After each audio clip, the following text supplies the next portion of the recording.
Well, hello everyone. Welcome to another Am Spyder video. So today I decided to do all the winterizing for the bike. So that involves an oil change and a bunch of other things, which I'll go over later in the video. I decided to go for it a little bit earlier this year.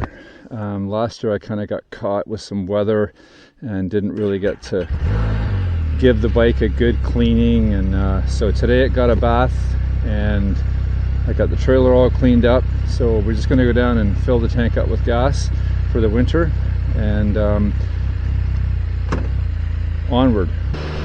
It's also not a bad day today. It's about 11 degrees Celsius right now, so it was okay to be out there for washing the bike.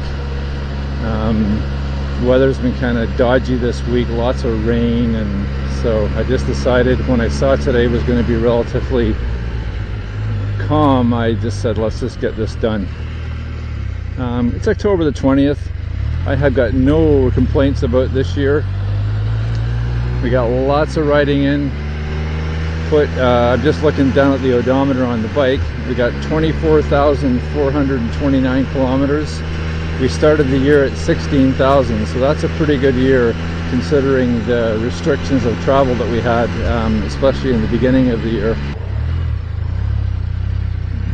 Watch these puddles, don't want to get the nice clean bike all dirty. This is also going to be the first piece of video that I'm recording in on the Acaso V50 Pro camera that's mounted on the top of my helmet. I've got it set to 2.7K at 30 frames a second. That's the highest it'll go with image stabilization on.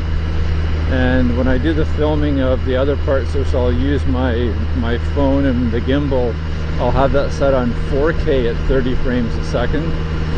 The reason behind this is a couple weeks ago, my 21.5-inch 10-year-old iMac finally gave up the ghost. The computer's actually still working, the screen's still just dead. And that was my determining factor for the video that I could take. I was always impeded at 1080p at 60 frames a second. So I went out and bought myself a new 27-inch iMac, and that gives me the ability to do my videos at the higher rates. So I'm very interested to see what this looks like. This will be the first real helmet mounted video that I've done with the cameras running at a higher rate. So see what that looks like when we get it back on the computer.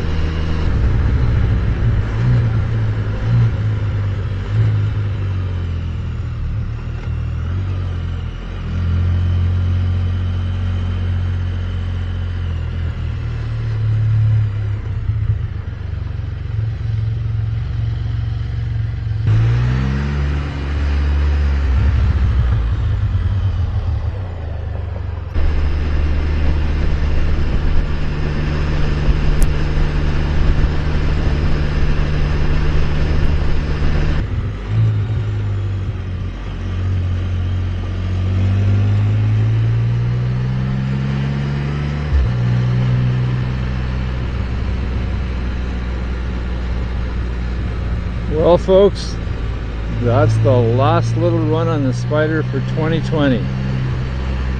It was a great year.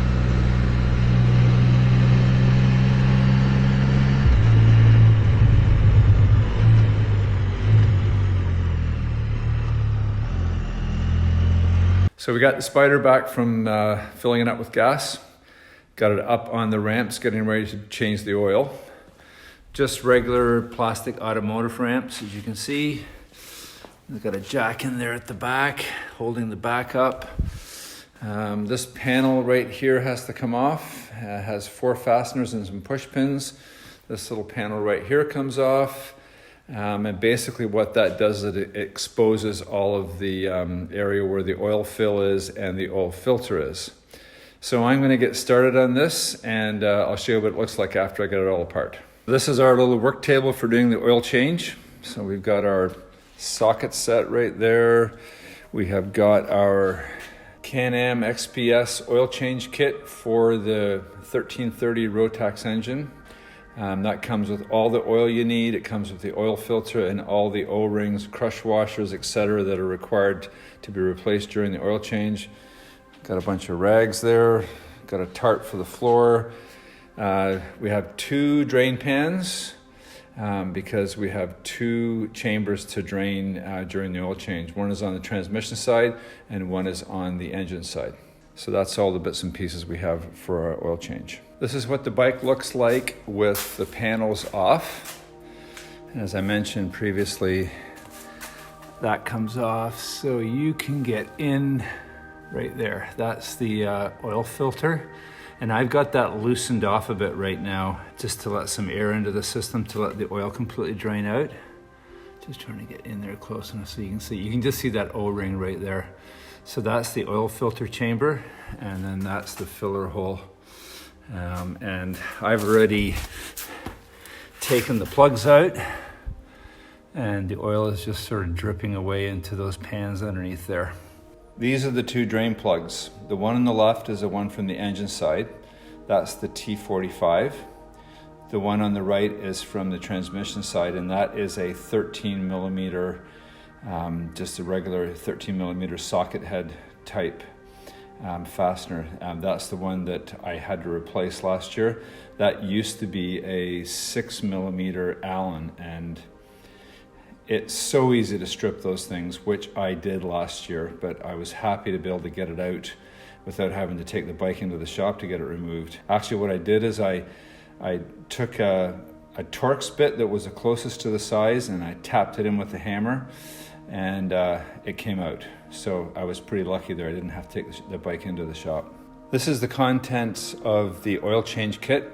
It comes with 5.5 quarts of 5W40 synthetic oil, which is supposed to be specially blended for these machines by Can-Am. It comes with the oil filter, and this little pack has all the O-rings for the 2 drain plugs, and that large O-ring is for the oil filter. The supervisor just showed up. Oh no. Okay, here she comes. So Leslie always graciously helps me to put the oil back in the bike. Probably more from the fact that I'm not to be trusted with liquids flowing in the air. So we've got to put all that oil over there, down through this funnel into the engine, and we're going to do it without spilling a drop. Right? Yeah, let's get her done. Just as a side note, that is snow, and it is not even the end of October. So, good thing we're getting this job done. Blech. So we've completed the oil change, and I have replaced this side panel right here where the Can-Am badge is. Just as a note, it is very important that you are very careful replacing all those fasteners, those 2 there and 2 there, especially these guys right here. Those screws go into a little bronze bushing that's kind of swayed into the plastic frame of the bike, and if you over torque them, you will tear that bushing right out of the plastic.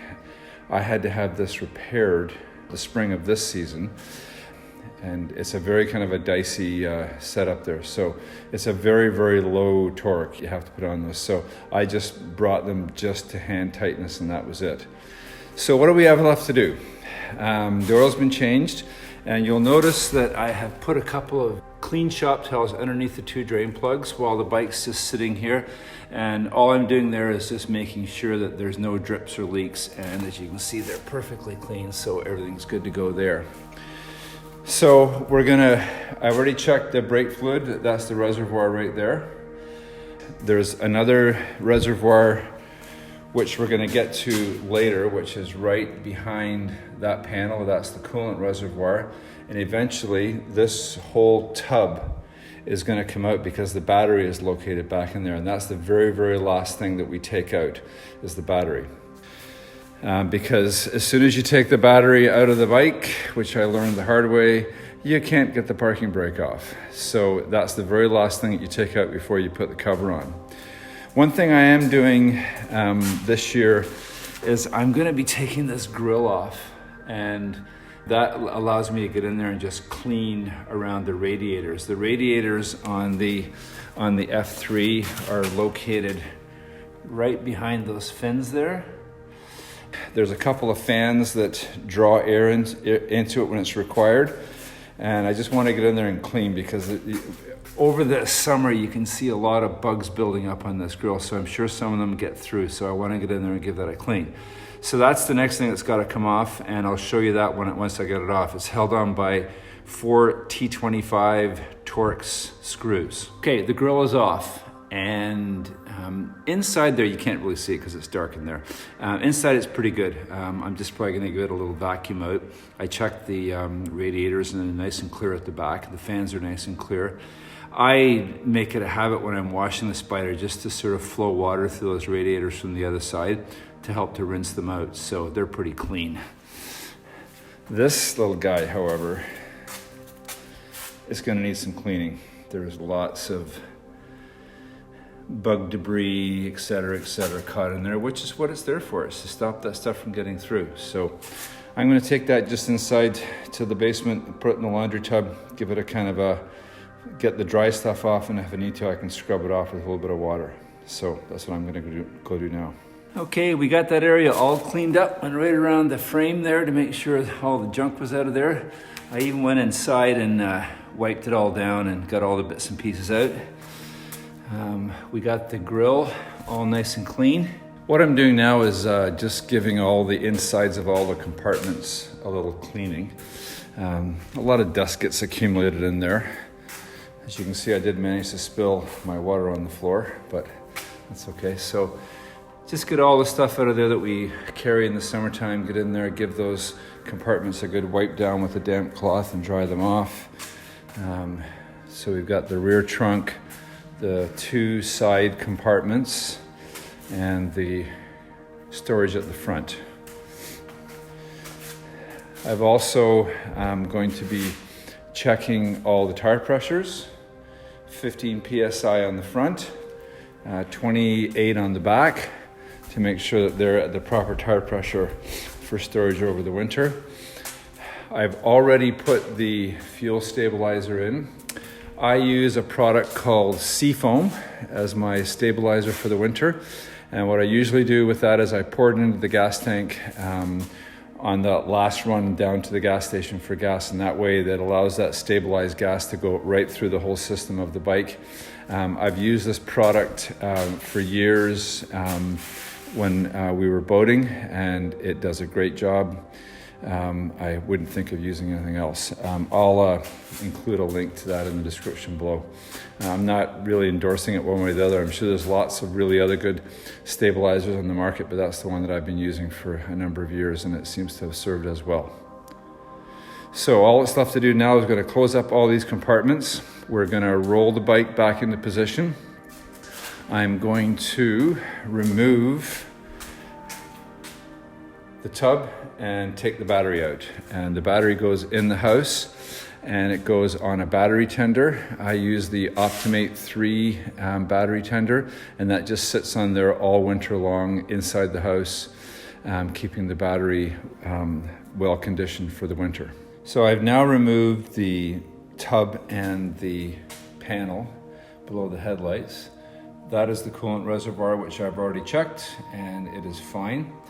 The battery is right down in there, and it's held in place by a kind of a clamp arrangement. I don't know if you can see it right there.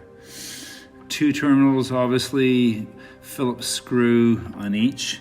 Word to the wise, be careful when you're taking those things off, because the little receiver of that screw, once it comes out, is loose and it can fall down and get lost, which I have done.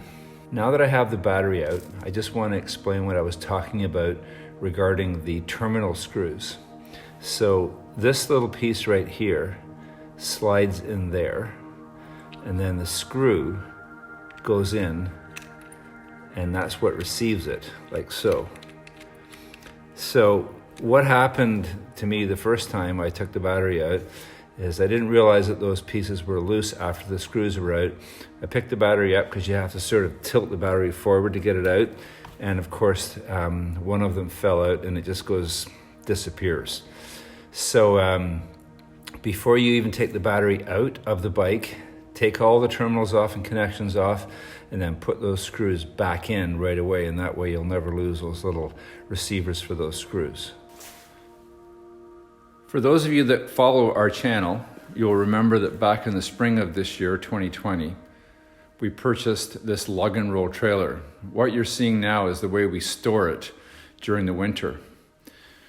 When I bought the trailer, we bought this stand here, and that allows the trailer to roll up vertically for storage in the wintertime. The only other thing I had to do here was I had to take the tongue off so it would fit underneath the deck there. So the cover's on the Spyder. The 2020 season is now over. This has been another Canuck Spyder video. Thank you very much for watching, and we'll see you in 2021.